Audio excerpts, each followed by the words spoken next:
Telangana state 7th class Telugu SA1 exam preparation. Okay, lesson 1 to 6 question bank, grammar, exercise and answers. First one, lesson 1. First lesson name is చదువు. కవి కొరివి గోపరాజు.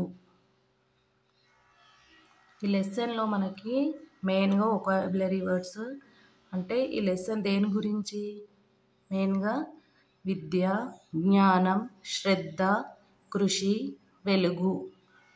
ఈ lesson అనేది మొత్తం విద్య, జ్ఞానం, శ్రద్ధ, కృషి, వెలుగు అనే వర్డ్స్పై డిపెండ్ అయి ఉంటుంది. Okay, small questions. చదువు ఎందుకు ముఖ్యం? మనకు చదువుతో ఏ లాభాలు లభిస్తాయి? స్మాల్ క్వశ్చన్స్ అనేవి ఈ రిలేటెడ్లో వస్తాయి. ఆఫ్టర్ బిగ్ క్వశ్చన్స్, చదువు పాఠంలో సందేశం వివరించండి. ఈ బిగ్ క్వశ్చన్స్ అనేది మినిమం 10 lines to 15 lines రాయడం జరుగుతుంది. ఓకే, ఈ పాఠం ద్వారా నేర్చుకోవాల్సిన సద్గుణాలు. ఈ పాఠం ద్వారా నేర్చుకోవాల్సిన సద్గుణాలు. తర్వాత గ్రామర్. బిఫోర్ గ్రామర్ ఈ లెసన్స్లో మనము అర్థాలు అండ్ పర్యాయ పదాలు నేర్చుకోవాల్సి ఉంటుంది. అర్థాలు, మీనింగ్స్, పర్యాయ పదాలు.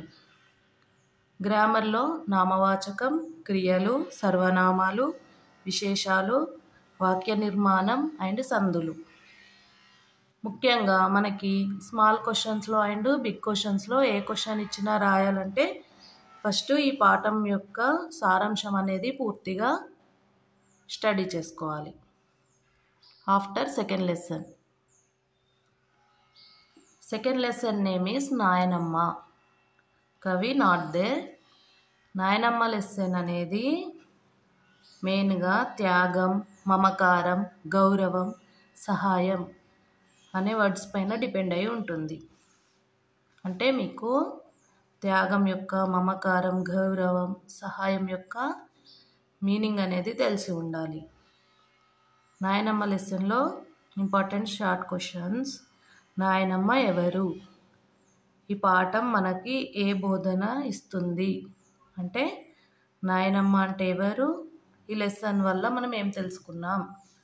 ఆఫ్టర్ బిగ్ క్వశ్చన్స్, నాయనమ్మ గురించి వివరించండి. తర్వాత ఆమె గుణాలు ఏమిటి? బిగ్ క్వశ్చన్స్ అంటే మినిమం 10 lines అయినా రాయాలి. After grammar. గ్రామర్ బిఫోర్ ఈ లెసన్లోని అర్థాలు నేర్చుకోవాలి, మీనింగ్స్. గ్రామర్లో సేమ్ నామవాచకాలు, క్రియలు, సర్వనామాలు, విశేషాలు, వాక్య నిర్మాణం. ఏ క్వశ్చన్ అయినా ఆన్సర్స్ అటెంప్ట్ చేయాలంటే మెయిన్గా ఈ పాఠం యొక్క సారాంశం అనేది నేర్చుకోవాలి. థర్డ్ లెసన్ శతక సుధా. అంటే ఈ లెసన్లో పద్యాలు ఉంటాయి. కవి, శతక కవులు. ఒక్కొక్క పద్యానికి ఒక్కొక్క కవి ఉంటారు. అంటే మీ లెసన్లో స్టార్ పద్యాలు ఉంటాయి.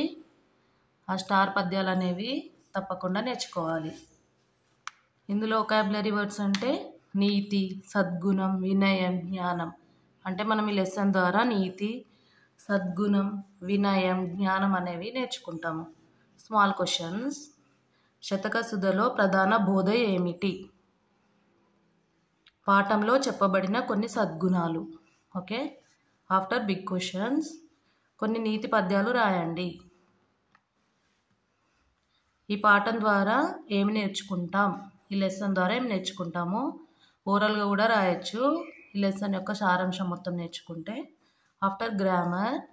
బిఫోర్ గ్రామర్ యు లెర్న్ అర్థాలు అండ్ నానార్థాలు. ఓకే, గ్రామర్లో నామవాచకాలు, క్రియలు, సర్వనామాలు, విశేషాలు, వ్యాకరణం, సమాసాలు. ముఖ్యంగా ఈ పాఠం యొక్క సారాంశం అనేది కంప్లీట్గా నేర్చుకోవాలి.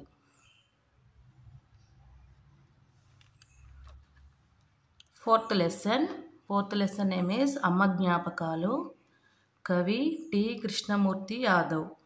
ఓకే, ఈ లెసన్ అనేది మెయిన్గా అనురాగం, జ్ఞాపకం, ప్రేమ, త్యాగం, అమ్మ యొక్క అనురాగం, అమ్మ యొక్క జ్ఞాపకం, అమ్మ ప్రేమ, అమ్మ త్యాగం గురించి వివరించబడింది ఈ లెసన్లో. Small questions. రచయిత తన తల్లి గురించి ఏం చెప్తున్నాడు? ఈ లెసన్లో కృష్ణమూర్తి యాదవ్ తన తల్లి గురించి ఏం చెప్తున్నాడు? అమ్మ గొప్పతనాన్ని మీ సొంత మాటల్లో రాయండి. ఆఫ్టర్ బిగ్ క్వశ్చన్, తల్లి ప్రేమను ఎలా వ్యక్తపరిచారు? తల్లి గొప్పతనాన్ని మీ సొంత మాటల్లో రాయండి. ఈ పాఠం నుండి ఏ బోధ లభిస్తుంది? ఈ పాఠం నుండి ఏ బోధ లభిస్తుంది అంటే ఈ పాఠం అమ్మ జ్ఞాపకాలు కదా, అమ్మ గురించి ఉంటుంది. ఆఫ్టర్ గ్రామర్, ముఖ్యంగా అర్థాలు నేర్చుకోవాలి. Grammar before. తర్వాత పర్యాయ పదాలు, ప్రకృతి, వికృతి, పదాలను విడతీయండి, పదాలను కలపండి. సందులు. ఈ లెసన్లో ముఖ్యంగా ఉత్వ సంధి ఉంటుంది. ఈ లెసన్ నుండి ఏ క్వశ్చన్ వచ్చినా రాయడానికి ఈ పాఠం యొక్క సారాంశం కంప్లీట్గా నేర్చుకోవాలి. లెసన్ నెంబర్ 5, పల్లె అందాలు అంటే విలేజ్ అందాల గురించి. కవి అచ్చి వెంకటాచార్యులు. ఈ లెసన్లో మెయిన్గా వొకాబులరీ వర్డ్స్ అంటే లెసన్ దేని గురించి? స్వచ్ఛత, సౌందర్యం, ప్రకృతి, పల్లె అంటే విలేజ్ యొక్క సౌందర్యం గురించి, ప్రకృతి గురించి ఉంటుంది లెసన్లో. Small questions. పల్లెలోని అందాలను వివరించండి. ఓకే, గ్రామీణ జీవితం ఎందుకు ప్రత్యేకం? ఊరుకు చెరువుకు ఉన్న సంబంధం ఎట్లాంటిది? Small questions. Big questions or ఊరికి అందాన్నిచ్చే అంశాలేవి? ప్రస్తుతం పల్లెటూర్లలోని ఇవి ఉన్నాయా? అభిప్రాయం సొంత మాటల్లో రాయండి. ఓకే, పల్లెల్లో జీవనం ఎలా ఉంటుంది? ఈ లెసన్ అనేది మనం కంప్లీట్గా సారాంశం నేర్చుకుంటే ఓరల్గా కూడా రాయొచ్చు. Grammar before. ఈ లెసన్లోని అర్థాలు, పర్యాయ పదాలు, సందులు నేర్చుకోవాలి. గ్రామర్లోకి వచ్చేస్తే సేమ్. నామవాచకం, క్రియలు, సర్వనామాలు, విశేషాలు, వాక్య నిర్మాణం, సమాసాలు. సారాంశం మాత్రం కంప్లీట్గా నేర్చుకోవాలి. 6th లెసన్ ప్రేరణ. కవి ఎవరు? డాక్టర్ APJ అబ్దుల్ కలాం గారు. వొకాబులరీ వర్డ్స్ ఏముంటాయి? లెసన్ దేని గురించి? విజయం, ధైర్యం, పట్టుదల, ఆశ. ఈ లెసన్లో మనకి మెయిన్గా విజయం గురించి, ధైర్యం, పట్టుదల, ఆశ గురించి ఎక్స్ప్లెయిన్ చేయబడింది. Small questions. ప్రేరణ అంటే ఏమిటి? మీనింగ్ అనేది కంపల్సరీ నేర్చుకోవాలి. ఈ పాఠం ద్వారా ఏం నేర్చుకుంటాం? ఆఫ్టర్ బిగ్ క్వశ్చన్స్, కలాం తన ఆశయ సాధనతో ఎలా కృతజ్ఞుడు అయ్యాడు? మీ సొంత మాటల్లో రాయండి. ఓకే, పాఠంలోని కథ నుండి ఏది ప్రేరణ ఇస్తుంది? థర్డ్ వన్, కలాం విద్యాభ్యాసం ఏ విధంగా కొనసాగిందో మీ సొంత మాటల్లో రాయండి. ఫోర్త్ వన్, ధైర్యం మరియు పట్టుదల ఎందుకు ముఖ్యం? ఇవన్నీ మెయిన్ బిగ్ క్వశ్చన్స్. తర్వాత గ్రామర్ బిఫోర్ యు లర్న్ అర్థాలు, నానార్థాలు, సందులు, విభక్తి. సేమ్ గ్రామర్లో మళ్ళీ నామవాచకం, క్రియలు, సర్వనామాలు, విశేషాలు, వ్యాకరణ నిర్మాణం, సమాసాలు. ఈ లెసన్ నుండి ఏ క్వశ్చన్ అయినా రాయాలంటే ముందుగా ఈ పాఠం యొక్క సారాంశం కంప్లీట్గా నేర్చుకోవాలి.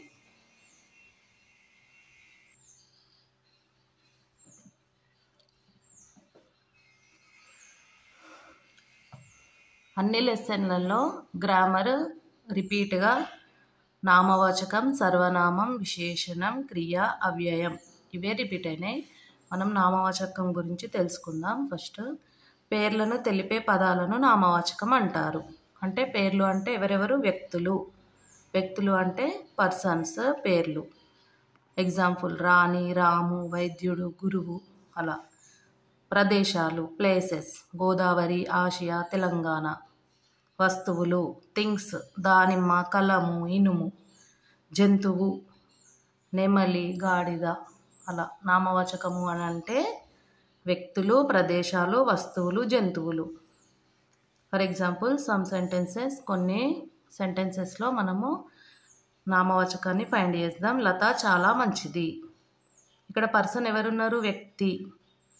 వ్యక్తి లత. లతని అండర్లైన్ చేయాలి.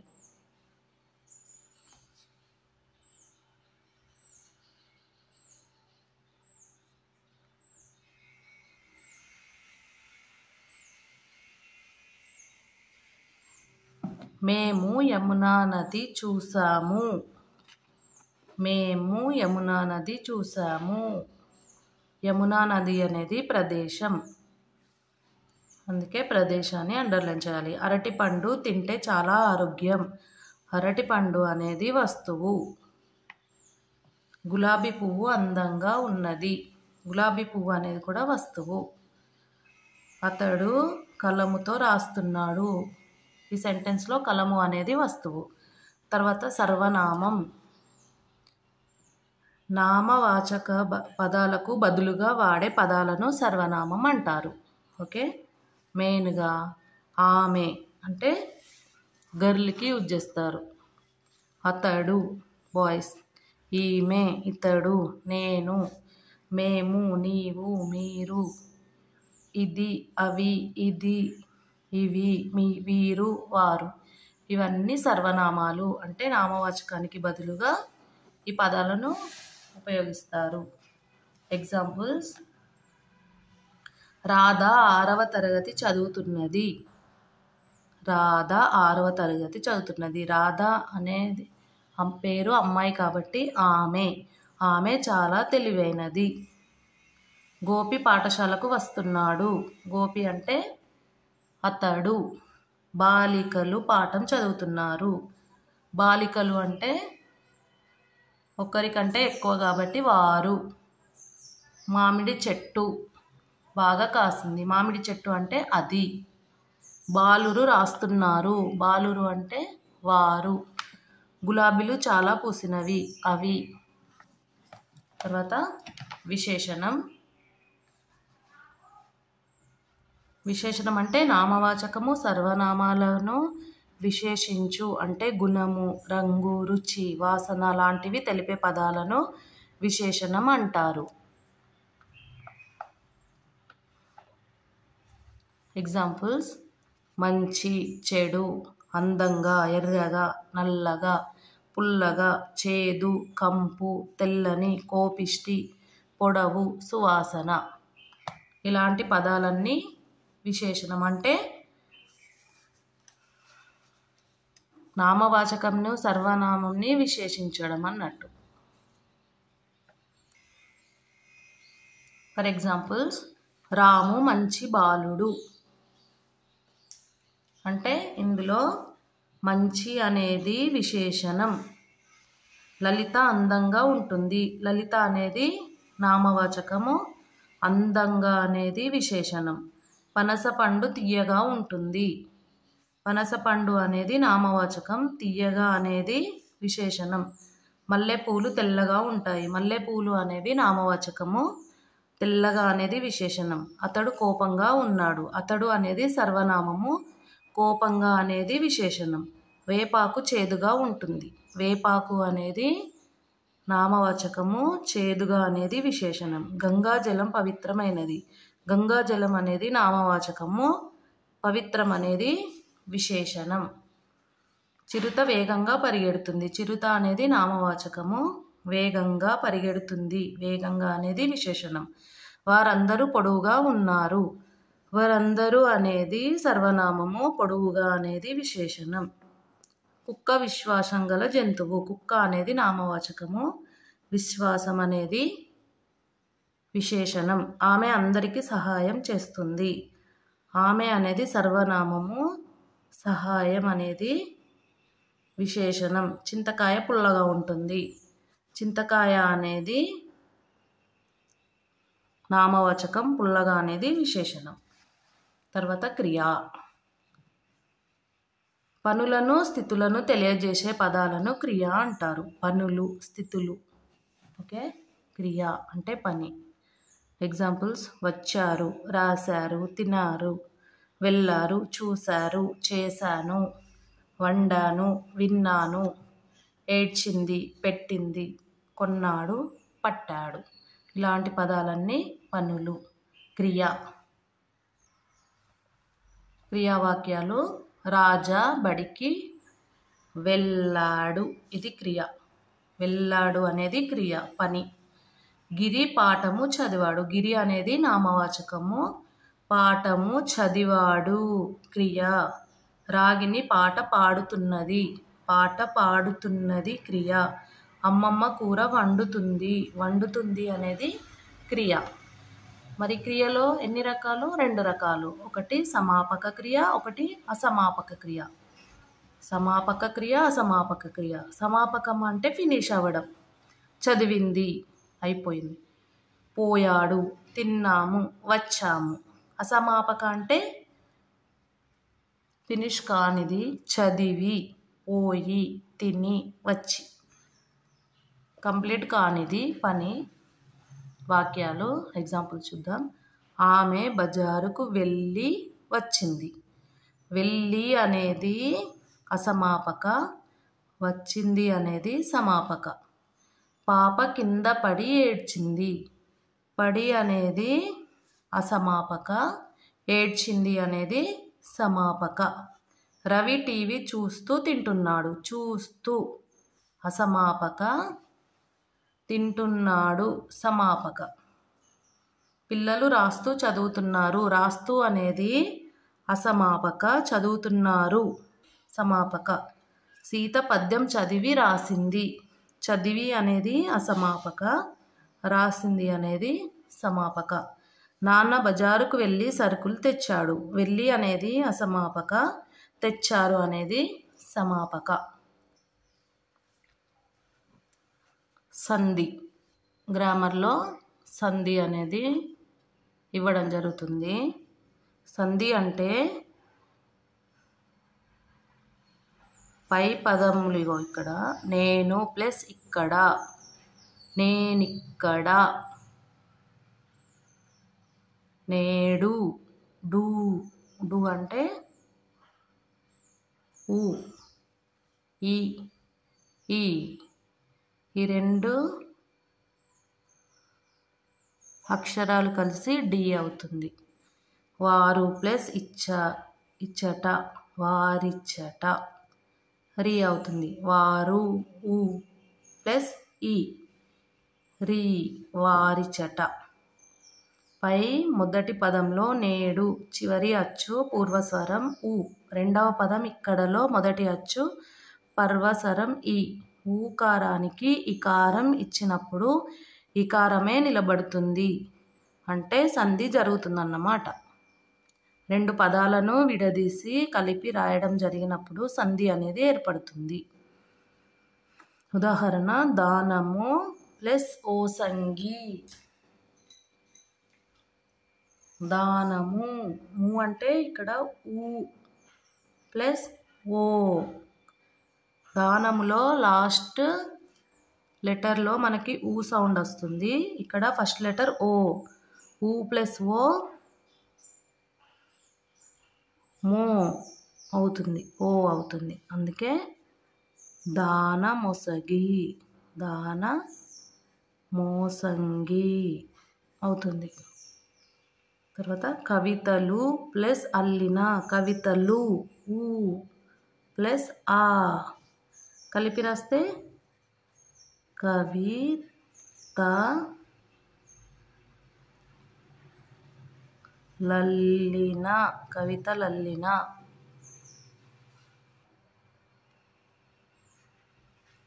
సందులలో ఫస్ట్ వన్ ఉత్వ సంధి. ఉత్వ సంధి అంటే మొదటి పదంలో ఊ ప్లస్ ఆ, ఊ ప్లస్ ఈ, ఊ ప్లస్ ఊ, ఊ ప్లస్ ఊ. మొదటి పదంలోని చివరి అచ్చు ఊ రెండవ పదంలోని మొదటి అచ్చుతో కలిసినప్పుడు మొదటి పదంలోని అచ్చు ఊ లోపిస్తుంది. రెండవ పదంలోని మొదటి అచ్చు అట్లానే నిలిచి ఉంటుంది. అనగా ఉకారం మీద ఏదైనా అచ్చు వచ్చి చేరితే సంధి తప్పక జరుగుతుంది. దీనినే ఉత్వ సంధి అంటాం. ఊ ప్లస్ ఆ ఏమవుతుంది? ఆ.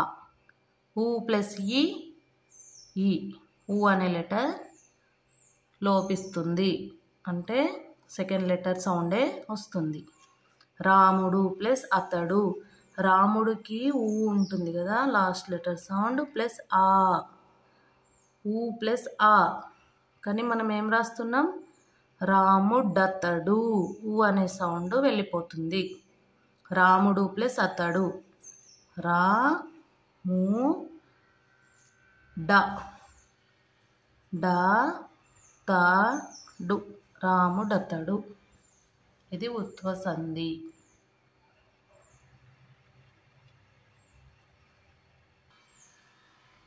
ఇప్పుడు ఇత్వ సంధి గురించి నేర్చుకుంటాము.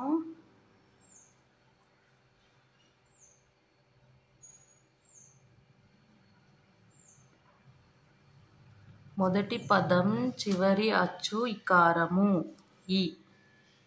ఉత్వ సంధికి ఊకారము, ఇత్వ సంధికి ఇకారము. రెండు పదాల మొదట్లో అన్ని అచ్చులే వచ్చినవి. ఈ విధంగా ఏమి మొదలైన పదాలు ఇకారానికి అచ్చుపరమైనప్పుడు సంధి జరుగుతుంది. కొన్ని చోట్ల ఇట్లా సంధి కార్యం జరగదు. ఆ పదాలను చూద్దాము. ఏమి ఈ ప్లస్ ఆ, ఏమయ్యేది, సంధి జరిగింది. ఇది ఇత్వ సంధి. ఇత్వ సంధి. ఏమి ప్లస్ అయ్యేది, ఏమి అయ్యేది, ఇక్కడ సంధి జరగలేదు.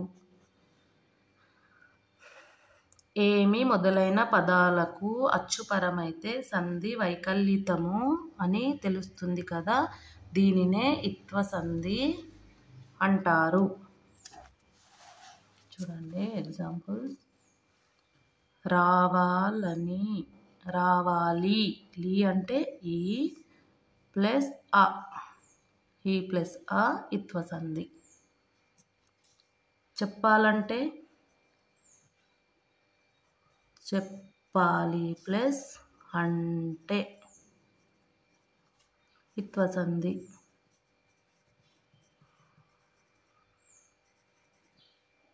ఓకే. ఒక్కటే, ఒక్కటి ప్లస్ అంటే ఇత్వ సంధి. విడదీసినప్పుడు ఈ అనే సౌండ్ వస్తే ఇత్వ సంధి.